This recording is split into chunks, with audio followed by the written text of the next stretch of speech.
আচ্ছা, ভিডিওটা রেকর্ড করছি সেটা হচ্ছে ফাইল এক্সটেনশন অ্যান্ড কীভাবে ক্রপ করতে পারি আমরা দ্রুত, আর কীভাবে হচ্ছে ওয়াটারমার্ক বসাতে পারি এই বিষয়গুলোকে নিয়ে। এগুলো ক্যানভাতে, অ্যাডোবি ইলাস্ট্রেটর অথবা যে কোনো একটা বেসিক ফটো এডিটরেও খুব ইজিলি করা যায়। বাট আমি আসলে সেভাবে করতে পছন্দ করি না, যেহেতু আমাদের অনেকগুলো ছবি থাকবে, তো সেটার জন্য আপনার অনেক পরিমাণে টাইম নষ্ট হবে। I don't support that at all. So আরেকটা বিষয় বুঝতে হবে, ফাইলের এক্সটেনশন চেঞ্জ করা লাগতে পারে ইন কেস। ফর এক্সাম্পল, এই যে ক্রিয়েটরটা, সে হচ্ছে আমাদেরকে যে প্রোডাক্টের ফাইলটা পাঠিয়েছে সেটা হচ্ছে এইচইআইসি ফরম্যাটে আছে। এইচইআইসি ফরম্যাট, এই যে লাস্টে যে এইচইআইসি লেখাটা দেখা যাচ্ছে, এইচইআইসি সবগুলো এইচইআইসি। সো ফর এক্সাম্পল, এটা হচ্ছে রিল ডট এমওভি মুভ।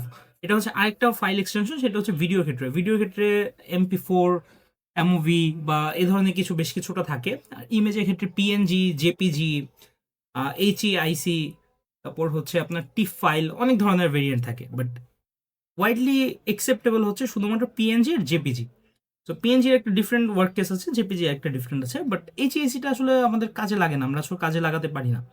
এইচইএসি থেকে আমাদের করতে হবে কি, প্রত্যেকটাকে জেপিজিতে কনভার্ট করতে হবে। বাট একটা একটা করে কনভার্ট করা ইজ ভেরি ডিফিকাল্ট। আর ক্যানভাতে একটা একটা করে করতে গেলে দেখা গেছে যে কোয়ালিটি লস হবে অনেক ক্ষেত্রে। আর একই সাথে সাথে হচ্ছে অনেক টাইম কনজিউমিং। আর অ্যাডোবি ফটোশপ বা ইলাস্ট্রেটর এগুলোতে করা যায়, বাট অনেক টাইম কনজিউমিং। আমি একটা সহজ বই দেখাচ্ছি। আরেকটা বিষয় হচ্ছে প্রোডাক্টের ইমেজগুলা, যেমন এটা 1:1 আছে, আমি দেখলে বুঝতে পারছি। বাট সবগুলো আসলে 1:1 সে তুলে নেই, আমি যতটুকু দেখলাম। এটা 1:1 আছে, বাট আমাদের এনশিওর করতে হবে যে সবগুলোকে 1:1 আছে কি নাই। For example this one. Okay fine, আমি এ পর্যন্ত যে কয়টা পেলাম সবগুলো 1:1, এই যে এটা 1:1 না। হ্যাঁ, এটা দেখে বুঝতে পেরেছি এটা 1:1 না। সো আমাদেরকে এটাকে 1:1 করতে হবে, এটা একটা কাজ। আচ্ছা, আমাদের আহ, প্রথম কাজ হচ্ছে যে কিভাবে আসলে এই ফরম্যাটটা চেঞ্জ করব। সো ফরম্যাটটা চেঞ্জ করার জন্য আমি ফার্স্টে ক্রোমে যাব। এখানে আই লাভ আইএমজি নামে একটা সরি একটা ওয়েবসাইট আছে। I love PNG, I love PDF, I love IMG, এরকম সেমই আসলে একটা ডোমেনের আন্ডারে। সো এখানে যাওয়ার পর আমরা করতে পারি কি, কনভার্ট টু জেপিজি। ওকে, এখানে এই যে দেখা যাচ্ছে convert to JPG, turn PNG, GIF, TIFF, PSD, SVG, WebP, HEIC or raw format images to JPG in bulk. আচ্ছা, আমরা এটাকে সিলেক্ট করলাম। সিলেক্ট করার পরে আমরা হচ্ছে সিলেক্টে গেলাম। যাওয়ার পরে আমি খুঁজে বের করি আমার ডকুমেন্টটা কোথায় আসলে। ক্লিনজিং ব্রাশেরটা আমি কমপ্লিট করেছি। আমি এখন গোয়া শার্টটা সিলেক্ট করবো, বাট এখানে একটা ক্যাচ আছে। গোয়া এখানে এটার মধ্যে আমি দেখেছিলাম একটা, আচ্ছা না, ও ও আগে থেকে ক্যাচ করে নিয়েছে কোনগুলো ইমেজ। Okay fine. কারণ শুধু ইমেজ ফাইল একসেপ্ট করে, এই যে এখানে দেখা যাচ্ছে যে ও কী কী ফাইল একসেপ্ট করে। আমি যদি অল দিই তখন কিন্তু আবার এই যে ভিডিওটা আসতেছে, বাট ভিডিওটা আসলে কিন্তু আমরা দিব না। এখানে মেক শিওর করতে হবে কাস্টমাইজ ফাইল বা ওরা যেটা অ্যাকসেপ্ট করে সেটা দেওয়া আছে। ওকে, ওপেনে যদি ক্লিক করি, okay fine, convert to JPG. 12টা পিকচার একসাথে কনভার্ট হয়ে যাবে। এটা ভেরি কনভিনিয়েন্ট, রাদার দেন একটা একটা করে আপনার এক্সটেনশন চেঞ্জ করা। বাট সামান্য কোয়ালিটি লস হয়, not that much. I guess that's okay enough. আচ্ছা, এরপর আরেকটা কাজ করতে পারবো, আমরা একটা ওয়াটারমার্কও অ্যাড করতে পারবো, আমরা রিসাইজেও ক্লিক করতে পারবো। রিসাইজে আমি আগে দিই। রিসাইজ দেই যদি, আমি ফর এক্সাম্পল করতে পারবো। আচ্ছা, আমি করতে চাচ্ছি এটা হচ্ছে আপনার 2000 × 2000 ইজ অফ।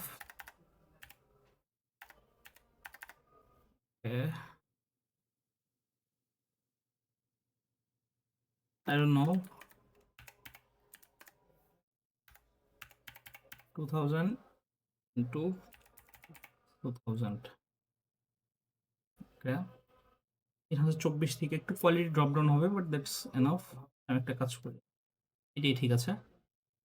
এখন আমি যদি এটাকে একটু, আচ্ছা আমরা একটা কাজ করি, আমরা এটা না করি এই মুহূর্তে।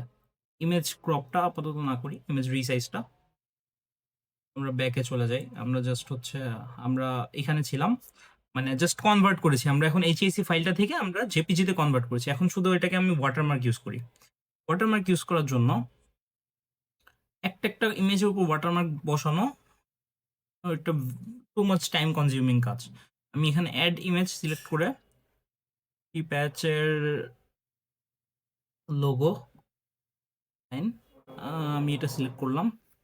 এই ফাইলটা আপনাকে দিয়ে দেওয়া হয়েছে, মেইল করেছি।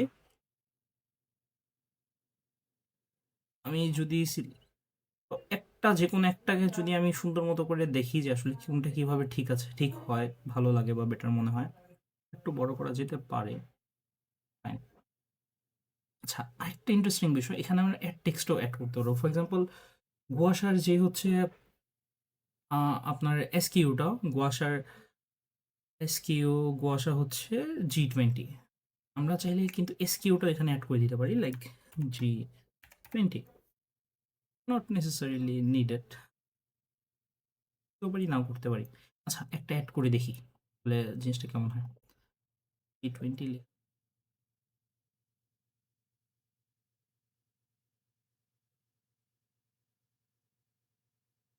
পছন্দ না আমার। ওকে, G20 সাইজটা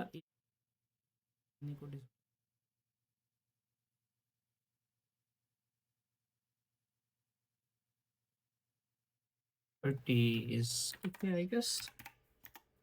30.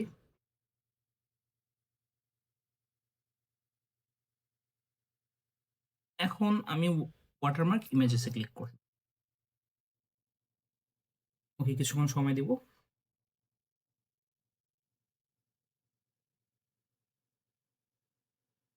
Fine, download watermark images. আমি এটা হচ্ছে এই যে এটা যেহেতু গুয়াশার মধ্যে ছিল, আচ্ছা আমার ডাউনলোড ম্যানেজার আছে তাই আমি এটা ইউজ করছি। কুয়াশার মধ্যে ছিল, আমি জাস্ট এখানেই সিলেক্ট করে এটাকে ডাউনলোড দিয়ে দিচ্ছি, জিপ ফোল্ডারটাকে। ডাউনলোড হচ্ছে, ওপেন ফাইল, ডাউনলোড হয়েছে। আচ্ছা, আমি ধরে নিচ্ছি আপনি জানেন কিভাবে আসলে আহ, একটা জিপ ফাইলকে আনজিপ করতে হয়। তারপর আমি দেখিয়ে দিচ্ছি। বেসিক্যালি এটা হচ্ছে একটা জিপ ফোল্ডার, যেটা কিনা যেন কোনো কিছু ভেঙে না যায়, দ্যাটস ওয়াই করা হয়। তো আমি এটাকে আনজিপ করছি হচ্ছে, আমার কাছে 7-জিপও আছে, উইন্ডারও আছে। আর যদি কোনোটা না থাকে তাহলে এক্সট্রাক্ট অল একটা অপশন আছে উইন্ডোজের ডিফল্ট, বাট এটা নট রিকমেন্ডেড। আচ্ছা, আমি extract to I M G watermark এই ফোল্ডারে করছি যেন সবগুলো একটা ফোল্ডার অর্গানাইজড ভাবে থাকে। Fine. এখন এটাকে আমি ডিলিট করে দিতে পারি কারণ আমি অলরেডি আনজিপ করে ফেলেছি। আমি ইমেজগুলোতে যদি যাই, দেখেন প্রত্যেকটা ইমেজের নিচে G20 প্লাস পুকির একটা ওয়াটারমার্ক, পুকির লোগোটা অ্যাড হয়ে গেছে। সিম্পল, সবগুলা সাইজে। এই কয়েকটা একটু বড় ছিল, এগুলোতেও হয়ে গেছে। ইমেজ সিলেকশনের কাজটা আমরা পরবর্তীতেও করতে পারবো, আপাতত আমরা জাস্ট এটা করি। আচ্ছা, এখন আমার একটা কাজ, আমার এই সবগুলো ইমেজ আমি ডিলিট করে দেবো। দেন দিস ওয়ান ডিলেট। এগেন কেন হচ্ছে না তো দেখি, মেবি আমি ওপেন করে রেখেছি কোনো একটা ইমেজ। ইয়েস,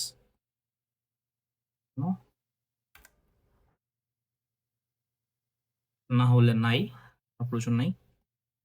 আমি এটাকে এখানে দিয়ে দিই, আর এই ফোল্ডারটাকে আমি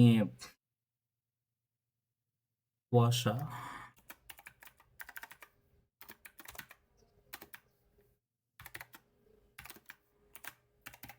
G20,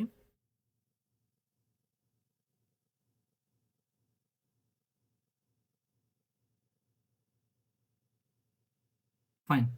সো আমার কাজটা কি হলো, আমার প্রত্যেকটা ইমেজ আগে যেটা নাকি এইচইএসি ফাইলে ছিল, যেটাকে আমি কোনো কাজে লাগাতে পারলাম না, এখন আমি সবগুলোকে জেপিজি ফাইলে পেলাম।